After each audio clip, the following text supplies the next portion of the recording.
Thank you, thank you. Yes, we have listened a lot of speech about robots and interaction with robots and all this very interesting and futuristic stuff. But then it's time to worry about that and to see what happens in relation to behavior of robots. These are actually the two main problems that legal scholars are still discussing when they start talking about AI. There is maybe one of the main obstacle here when dealing from a legal point of view with AI and robotics and their development is the fact that actually AI has not any legal personality. So when you interact with a robot, actually you are not having a contractual relationship with the robot, but you are having the contractual relationship with the company that is behind the robot, so that is capable of giving you, for instance, services. The second problem is that the robot itself cannot be considered liable for the damages that the robot can do. For example, if we talk about self-driving cars or smart grids, and for this principle, we need to, and this is the main problem of this kind of structure and their development, and this is caused by the fact that we actually our legal system is kind of we can call it like a scapegoat system, a system in which, as we can now see, there is the need for someone to be responsible for something always. We can see it, for instance, in a regulation of crypto assets, where MiCA regulation always asks you to put someone that is in charge of the crypto services, while decentralized services like DEXs are out of regulation for this main problem, that it is not possible still to find someone that for the law is responsible if something happens. The liability issue actually is not have been as now is solved using this kind of approach, this human-centric approach that you can find in a regulation about AI, for instance, the AI Act. Although in 2008, when AI development was not the development that we know today, there were some attempts to find and to introduce legal personality for AI. Although these proposals were rejected, and this kind of human-centric approach won. The reason for adopting this human-centric approach is that, according to the regulator, the risk of connected to AI, in their opinion, could always be reducible to the risk of some person. So, according to them, it was always possible to find a human person responsible for the damage caused by that kind of robot. So they decide to not pursue the road to introduce legal personality for robot, while decide to work on a legal system in which there is always a human responsible for the action caused by the robot itself. The consequence is the creation of systems that are kind of targeted as human in the loop. So there is the need always to find someone, a human, that could be actually responsible for the damage of the AI. Because if you think about it, as we have seen also in the last speech, you don't need humans for receiving the services from the robots. So putting a human in a system of robots is just to find someone that could be liable for the actor of the robot. And receiver. Someone need to get paid. Yeah, also. Also, although with if you give legal personality to robot, you can have the robot get paid, and so have his own money that he can use if there is a damage. So it's not so, or he can distribute to population or like stakeholders. So it's not so wrong as a principle, because when we get in front of this system, we can ask ourselves: it is fair? It is fair to use human to be like a scapegoat, and this is more true.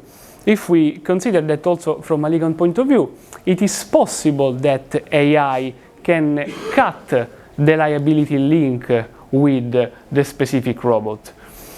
As we know, a strong AI system generate this phenomenon that is called as black box phenomenon, in which it is not possible to find a prediction, the action of the AI.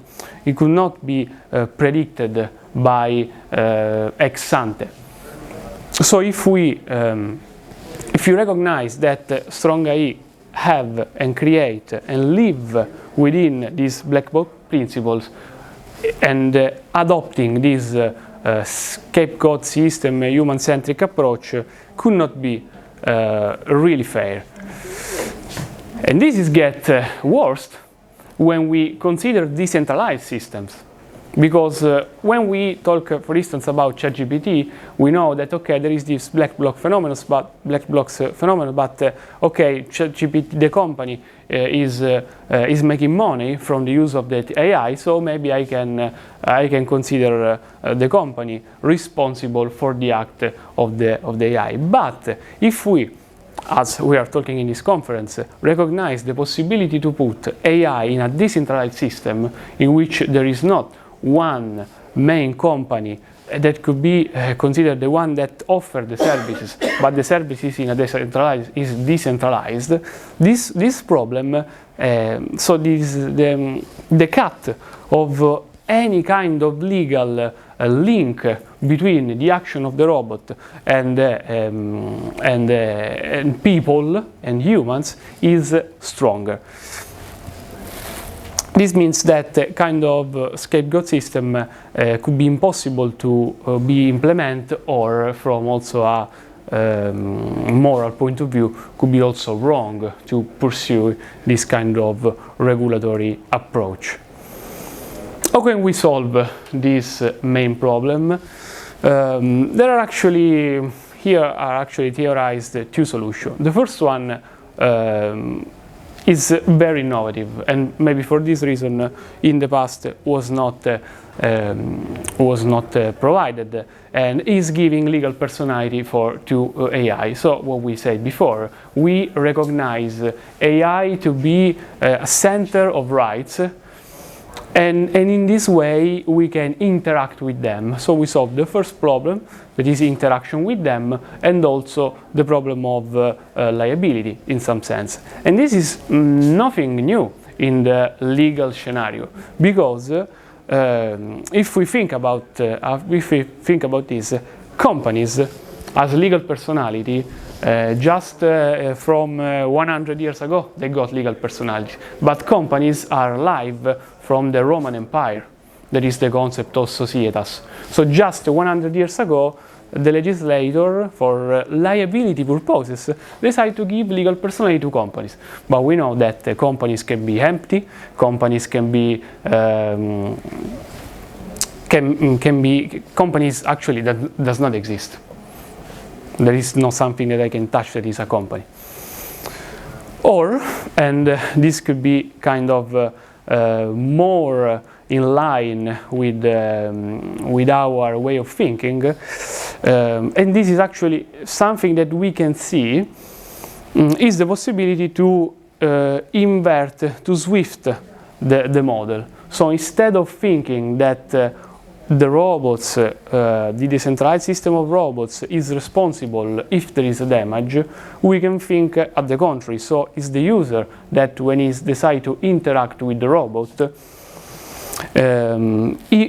he has to be prepared, and he has to support us to bear responsibility for the action, for the interaction that he has with the robot. This is not something is so strange.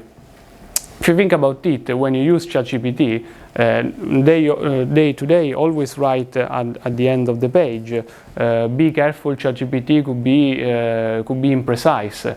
This is a way to say, okay, you are using ChatGPT at your own risk. So if ChatGPT gives you a wrong counsel, you would not imagine to sue ChatGPT because he has given you a wrong tax counseling. This is in order to do this second solution, we should think at AI. When we try to find an AI legal status, we should think about infrastructure. This is maybe the nearer kind of legal solution that could be applied, and as when you interact with infrastructure, you can have at some condition this shift in the liability. So if we want to talk more in general about regulation, these are the three pillars that we can actually use to mitigate the problem of shifting the liability. Because shifting the liability to the user do not solve any kind of problem of interaction with robots. For instance, if you take in consideration a self-driving car, the fact that you use the car and the car bring you to Texas instead of Milan, maybe you can be responsible for having used the car. But if the car hit a person that was completely out of the contractual relationship with you and the car, maybe you need the regulation need to also cover that specific problem. And this specific aspect can be covered following this kind of three pillars or principle. One could be a sort of code authorization. So the fact that before the state regulators could like implement algorithms that are considered to be safe, and so if you stay strict to the algorithm that has been proved, that has been tested, you as the user, the decentralized, could be out of responsibility for having used this kind of code.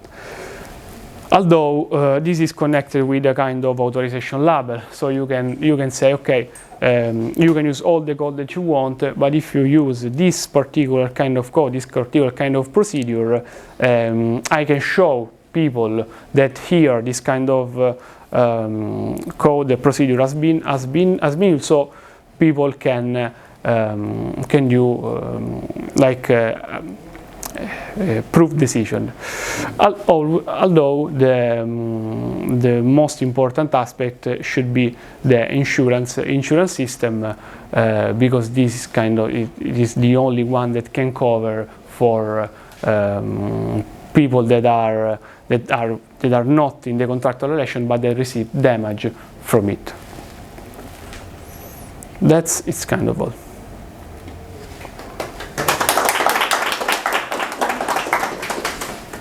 I have a question. Can we ask? Yes, yeah. Do you really think that there will be a moment where we can get rid of the normal concept of liability that we have? Because normally we link liability to causality. So what was the cause of the damage?